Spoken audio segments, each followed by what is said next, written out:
143వ కీర్తన మొదటి వచనం. యెహోవా, నా ప్రార్థన ఆలకింపుము, నా విన్నపములకు చెవియొగ్గుము. నీ విశ్వాస్యతను బట్టియు నీ నీతిని బట్టియు నాకు ఉత్తరమిమ్ము. 2వ వచనం. నీ సేవకునితో వ్యాజ్యమాడకుము, సజీవులలో ఒక్కడును నీ సన్నిధిని నీతిమంతుడుగా ఎంచబడడు. 3వ వచనం. శత్రువులు నన్ను తరుముచున్నారు, వారు నా ప్రాణమును నేలపడగొట్టుచున్నారు. చిరకాలము క్రిందట చనిపోయిన వారితో పాటు గాఢాంధకారములో నన్ను నివసింపచేయుచున్నారు. 4వ వచనం. కావున నా ఆత్మ నాలో కృంగియున్నది, నాలో నా హృదయము విస్మయముందెను.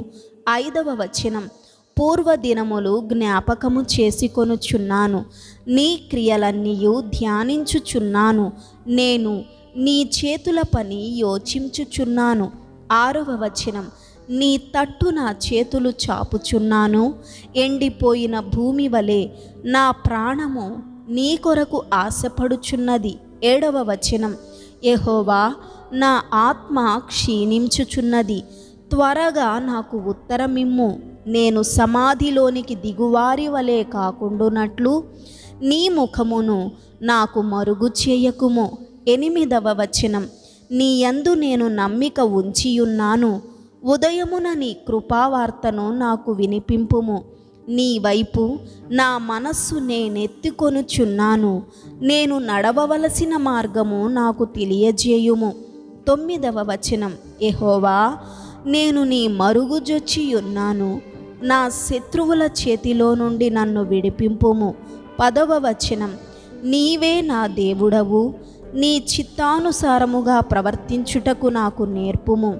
దయగలని ఆత్మ సమభూమి గల ప్రదేశమందు నన్ను నడిపించునుగాక. 11వ వచనం. యెహోవా, నీ నామమును బట్టి నన్ను బ్రతికింపుము, నీ నీతిని బట్టి నా ప్రాణమును శ్రమలో నుండి తప్పింపుము. 12వ వచనం. నేను నీ సేవకుడను, నీ కృపను బట్టి నా శత్రువులను సంహరింపుము. నా ప్రాణమును బాధపరచు వారినందరినీ నశింపచేయుము. ఆమేన్.